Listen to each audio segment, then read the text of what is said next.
Jatango moya tuse ye wabera wenjaulo Jatango moya tuse ye wabera wenjaulo moya tuse. Yes, hallelujah, hallelujah. Nsanyisa balaba ku mumbejja wa YESU, lift up your faith altar. Yes, mwasibye mutya era mwasuze mutya. Buli muna akadde gyali sibamanyi sira buyinza naye olw'ekisa tugulumiza Mukama okukeesa n'ozibya kiba kyamagero. Tulamwa ofumintirize bameka abafudde. So twebaza Mukama ku lw'ekirabo eky'obulamu. Yesu omupya yakatwegattako tusanyisa okulaba n'obwembeefu tusaba n'otuule okkalire akatebo kafuna otya olikinga okomentinga oluvannyuma no subscribinga ng'omaze okulaba obubaka bw'osanzeeko. Yes, ayinza okwebuuza leero tugenda ku ki? Tugenda mu Bible yaffe, Bible reading yaffe ennaku zino gye tutambuza, naye nga nzikiriza ku lw'ekisa kya Mukama tugenda kuddayo tuweereze nga bwe twaweerezanga nga bwe twatambulanga mu linnya lya Yesu Kristo omwana wa Katonda omulamu. Yes, olunaku olwaleero nga tuli mu Bible reading yaffe twamaze ekitabo kya Loosi, tutandisa ekitabo kya 1Samuel oba Samweri. So muneegatteko tusomere wamu mu linnya lya Yesu Kristo omwana wa Katonda omulamu. Fuba okulaba ng'ofunamu ky'oyigamu, ng'ofunamu ky'otegeera mu linnya lya Yesu Kristo. Saba ekisa kya Mukama kikubikulire mu kwano osobola okutegeera mu kyotegedde mu linnya lya Yesu Kristo omwana wa Katonda omulamu. Kale ekitabo kyaffe tukiwanga wansi w'endagaano y'omusaayi gwa Yesu era tukikowoolerako omuliro gwe guli okutwetooloola. Ayi Katonda wange, tetusobola muffe kusoma era tetulina kisobola kutegeera, naye gwe Omwoyo wa Mukama jangu ofuge mu linnya lya Yesu Kristo omwana wa Katonda omulamu. Yogerako n'emmeme zaffe bingi bye tufaananya ng'abasajja ba Katonda mwe baayitanga, naye tuwa ekisa ekibiwangula nga bwe wabawanguzisa, tuwa ekisa ekitambula nga bwe baatambulanga mu butukuvu n'obutuukirivu, naffe twogerweko tubeere nga abo aboogerwako mu linnya lya Yesu Kristo omwana wa Katonda omulamu. Mwoyo wa Mukama jangu ofuge, jangu otambule, koma ku mmeme zaffe. Omwoyo alumiriza nti leero sinnawuliriza ku kigambo, sinnasoma ku Baibuli. Tambula ng'okoma ku buli ssekinnoomu mu linnya lya Yesu Kristo omwana wa Katonda omulamu. Mwoyo wa Mukama Taata kulembera. Essula ey'omwenda.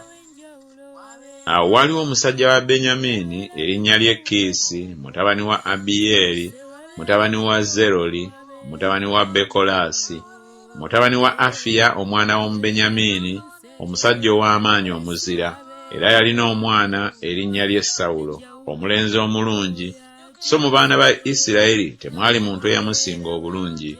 Okuva ku bibegabega bye n'okwambuka yasinga abantu bonna obuwanvu. Awo endogoyi za Kiisi kitaawe wa Sawulo zaali zibuze.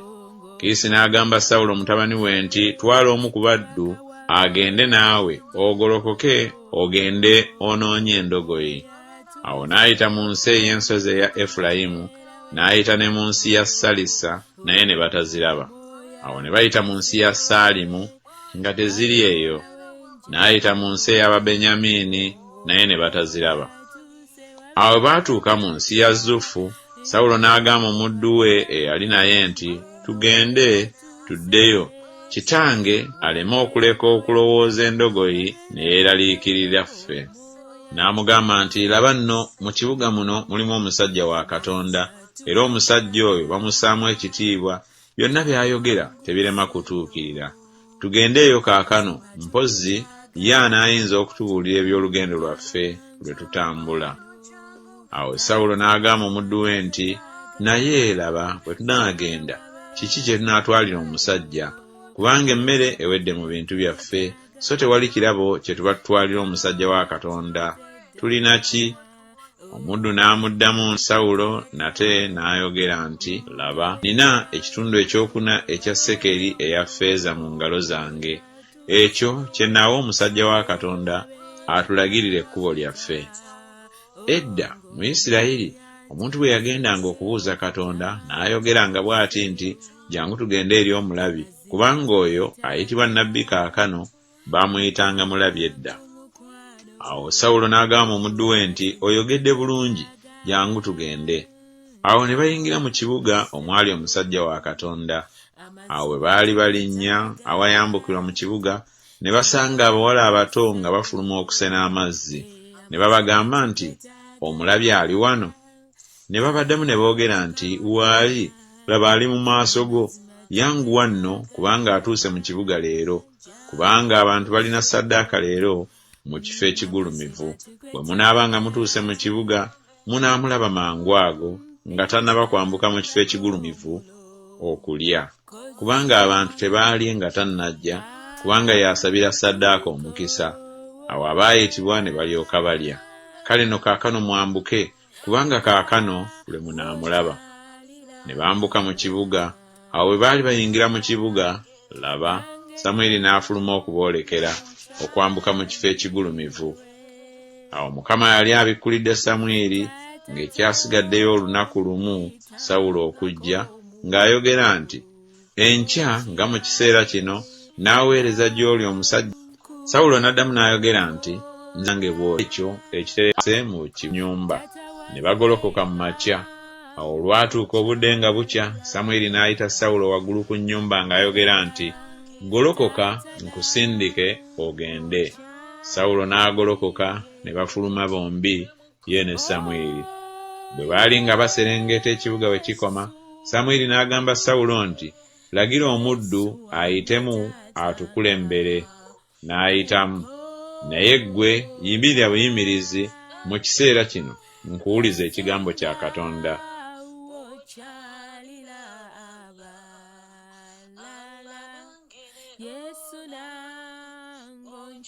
Essula ey'ekkumi. Awo Samwiri n'addira eccupa y'amafuta n'agafuka ku mutwe gwe, n'amunywegera n'ayogera nti, "Mukama si yakufuseeko amafuta okuwa omukulu w'obusika bwe? Bw'onoova gye ndi leero, onoolaba abasajja babiri ku malaalo ga Laakeeri mu nsalo ya Benyamini e Zereza. Awo banaakugamba nti, endogoyi ze wagenda okunoonya zirabise. Era laba, kitaawo aleseeyo okulowooza endogoyi ne yeeraliikirira ggwe, ng'ayogera nti, naakola ntyo olw'omwana wange. Awo onoovaayo ne weeyongera okugenda mu maaso n'otuuka wali omwera gwa Taboli. Onoosiŋŋaanwa eyo abasajja 3 nga bambuka eri Katonda e Beseri, omu ng'atwala abaana b'embuzi 3, n'omulala ng'atwala emigaati 3, n'omulala ng'atwala ekita eky'omwenge. Awo banaakulamusa ne bakuwa emigaati 2 gy'oba otoola mu ngalo zaabwe, n'olyoka otuuka ku lusozi lwa Katonda awali ekigo eky'Abafirisuuti. Awo olunaatuuka, bw'onooba ng'otuuseeyo mu kibuga, onoosiŋŋaana ekibiina ky'abannabbi nga baserengeta nga bava mu kifo ekigulumivu, nga balina entongooli n'ebitaasa n'endere n'ennanga nga bibakulembedde, era banaaba nga balagula. Awo Omwoyo gwa Mukama gunajja ku ggwe n'amaanyi, n'olagulira wamu nabo, n'ofuuka okuba omuntu omulala. Awo olunaatuuka, obubonero obwo nga bukutuuseeko, okolanga ng'omukono gwo bwe gunaasanga bwe biri, kubanga Katonda ali naawe. Era ononkulembera n'oserengeta e Girugaali, nange laba ndiserengeta gy'oli, okuwaayo ebiweebwayo ebyokebwa n'okusala ssaddaaka ez'ebiweebwayo olw'emirembe. Olimalayo ennaku 7 ndyoke njije gy'oli nkutegeeza eby'oba okola." Awo olwatuuka bwe yakyusa amabega ge okuva Samwiri waali, Katonda n'amuwa omutima omulala. Obubonero obwo bwonna ne butuukirira ku lunaku olwo. Awo bwe baatuukayo eri olusozi, laba, ekibiina ky'abannabbi ne kisisinkana naye. Omwoyo gwa Mukama ne gujja ku ye n'amaanyi, n'alagula mu bo. Awo olwatuuka, bonna abamumanya nga edda bwe baamulaba, laba ng'alagulira wamu ne bannabbi. Awo abantu nga bagambagana nti, "Kiki kino ekimujjiridde mutabani wa Kiisi, ne Sawulo ali mu bannabbi?" Awo omuntu w'omu kifo omwo n'addamu n'ayogera nti, "Ne kitaabwe y'ani?" Kyerwava lufuuka olugero nti, "Ne Sawulo ali mu bannabbi." Awo bwe yamala okulagula n'ajja mu kifo ekigulumivu. Awo kojja wa Sawulo n'amugamba ye n'omuddu we nti, "Mwagenda wa?" N'ayogera nti, "Okunoonya endogoyi." Awo bwe twalaba nga tezirabise, ne tujja eri Samwiri. Kojja wa Sawulo n'ayogera nti, "Mbuulira nkwegayiridde Samwiri bye yabagamba." Sawulo n'agamba kojja we nti, yatubuulirira ddala ng'endogoyi zirabise. Naye ebigambo eby'obwakabaka Samwiri bye yayogera teyabimubuulirako. Samwiri n'ayita abantu n'abakuŋŋaanyiza eri Mukama e Mizupa, n'agamba bw'ati abaana ba Isirayiri nti, bw'ati bw'ayogera Mukama, Katonda wa Isirayiri, nti naggya Isirayiri mu Misiri, ne mbalokola mu mukono gw'Abamisiri ne mu mukono gw'obwakabaka bwonna obwabajooganga. Naye leero mugaanyi Katonda wammwe abalokola yennyini mu nnaku zammwe zonna n'obuyinike bwammwe, era mumugambye nti nedda, naye ssaawo kabaka atufuge. Kale nno kaakano mweyanjule mu maaso ga Mukama ng'ebika byammwe bwe biri, era ng'enkumi zammwe bwe ziri. Awo Samwiri n'asembeza ebika byonna ebya Isirayiri, ekika kya Benyamini ne kitwalibwa. N'asembeza ekika kya Benyamini ng'ennyumba zaabwe bwe zaali, ennyumba ey'Abamateri n'etwalibwa. Sawulo mutabani wa Kiisi n'atwalibwa, naye bwe baamunoonya ne batayinza kumulaba. Awo ne beeyongera okubuuza Mukama nti, ekyasigaddeyo omusajja ow'okujja eno? Mukama n'addamu nti, laba, yeekwese mu bintu. Ne badduka mbiro ne bamuggyayo. Abo yayimirira mu bantu ng'asinga abantu bonna obuwanvu okuva ku bibegabega bye n'okwambuka. Awo Samwiri n'agamba abantu bonna nti, mulabye oyo Mukama gw'alonze nga tewali amwenkana mu bantu bonna? Abantu bonna ne boogerera waggulu ne boogera nti, kabaka abeere omulamu. Awo Samwiri n'alyoka abuulira abantu obwakabaka bwe bulifaanana, n'abiwandiika mu kitabo n'akitereka mu maaso ga Mukama. Samwiri n'asindika abantu bonna bagende buli muntu mu nnyumba ye. Ne Sawulo naye n'agenda mu nnyumba e Gibeya, ne wagenda naye eggye Katonda bye yali akomyeko ku mitima gyabwe. Naye ne wabaawo abaana ba Beriyaali abaayogera nti, omusajja oyo alitulokola atya? Ne bamunyooma ne batamuleetera kirabo, naye ye n'asirika.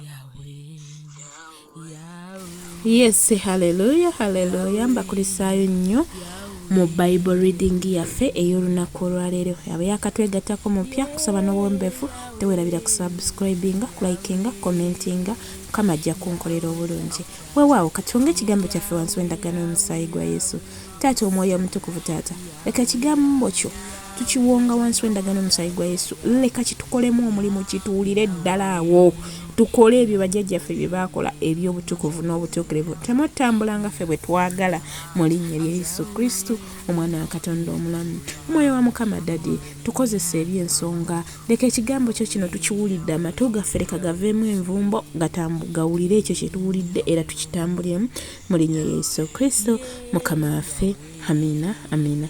Mbaagala nnyo mikwano, mwebale kunjagala, nenga Yesu Kristo yasinga okutwagala. Eyakatwegattako teweerabira mukwano, kulikinga, commentinga, subscribinga. Sigadde nze omumbejja wa Yesu NKSM. Lw'obuweereza mumbejja wa Yesu, lift up your faith altar. Shalom, shalom, shalom. Ndawe biwomvu kantukuleko ofuge tata, tata wange nkuyita, ye ofuge sebo, katukuleko ofuge mu